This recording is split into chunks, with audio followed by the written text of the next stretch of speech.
Hey guys, welcome to Fertility Friday. So today I want to update you on our fertility treatments. I had my first appointment, not this Thursday, last Thursday, with a new doctor for fertility.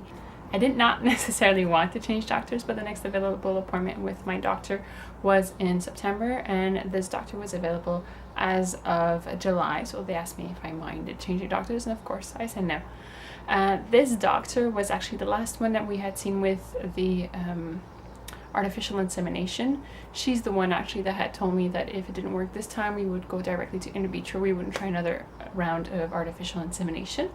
So I already knew a bit her personality and how she was and how very direct she was, and actually every time I had seen her when my doctor was busy with other patients, she was always direct to the point and said things as they were. So I was really excited to actually meet her, because nothing against my old doctor, it's just that he would always say, oh, okay, nothing seems the matter, we'll just try this, and without more explanation. And he was always he seemed so gotta get everything done, and all right, this is what we're gonna do, all right, goodbye, any questions, and look like if please don't ask me any questions. Well, this one, she seems a bit more open. Maybe it's just me, maybe it's my perception, maybe I had difficulty communicating with the old doctor, who knows. I just really like this doctor, and she looked over my history, and she really thinks that after all, I may have a problem.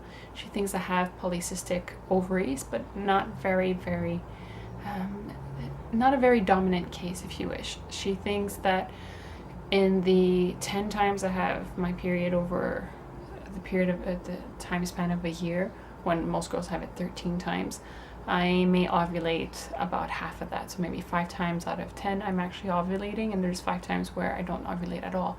Actually, I discovered with her that if your cycle goes over 35 days, there's a very strong possibility that you do not ovulate, or actually it's almost certain that you do not ovulate that cycle.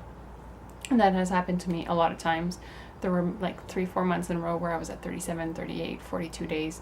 So I obviously did not ovulate. It didn't really affect me because we already were going to in vitro, so it wasn't that bad. But she also saw that with the meds that I had taken with the artificial insemination, that I would ovulate like that with the medication. So we could have continued with that route.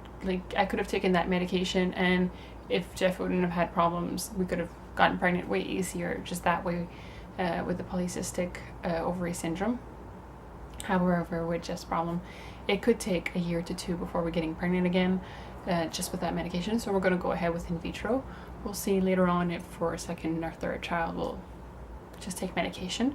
However, she did put me on new meds. It's actually called metformin. It's actually usually prescribed for people with type 2 diabetes to regulate their blood sugars, but it's also known to help with people with polycystic ovaries. So this is what the pills look like. There's lots of them, and you may have issues with them to digest them, so I have to start with half a pill twice a day for 2 weeks, then half a pill 3 times a day for 3 weeks, and then half a pill 2 times and a whole pill 1 time for 2 weeks. It really gradual like that until eventually I take 3 whole pills a day.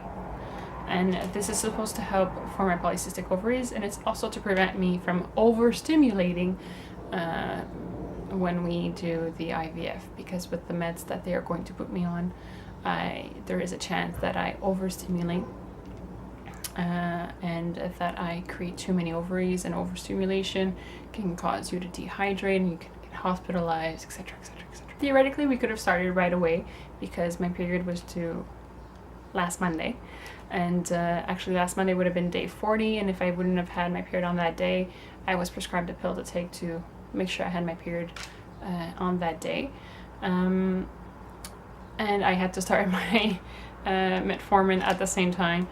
It was hard also that day I actually had to go to a meeting with my personal trainer. That was something. That whole day was something. The hormones plus your period plus new meds. Monday night I was extremely tired, and Tuesday morning I was exhausted, but I'm a trooper. I went through.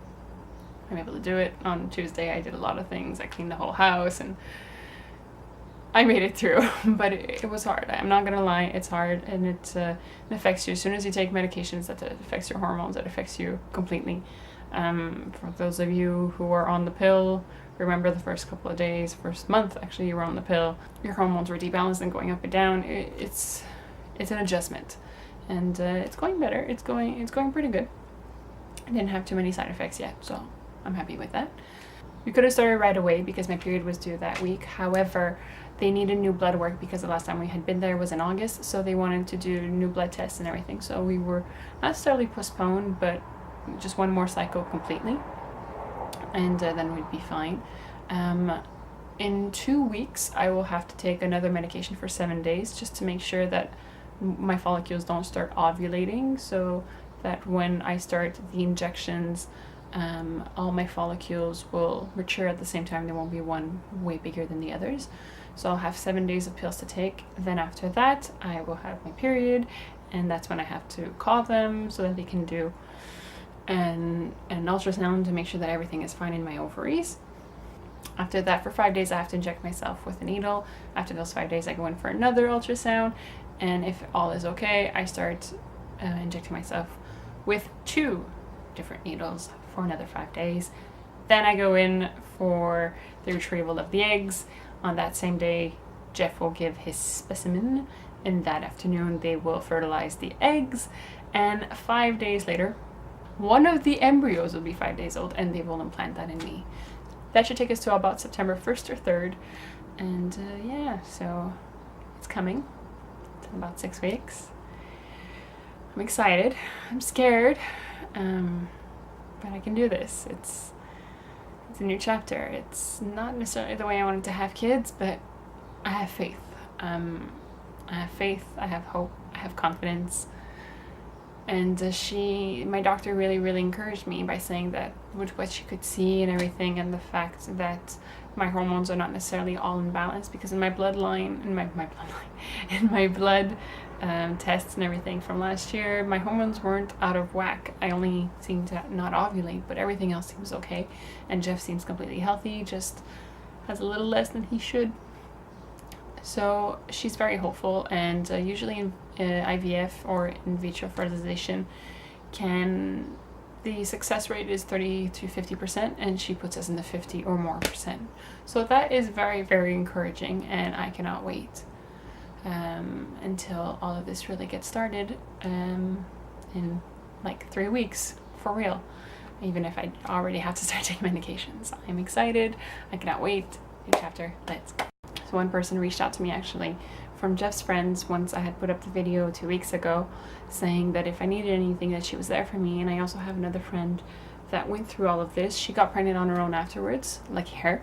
But she's a friend from elementary school who reached out and said, if you need to talk, need to grab a coffee, don't be shy. And of course I'm extremely shy. I'm not the kind of person who actually calls or says, hey, I need to talk to you.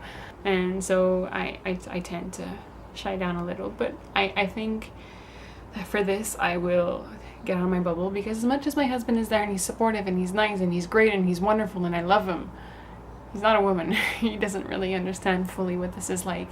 And I think his mother would have understood. Jeff's mother had a child, and she had an accident, was told she wouldn't be able to have any more kids. They adopted one.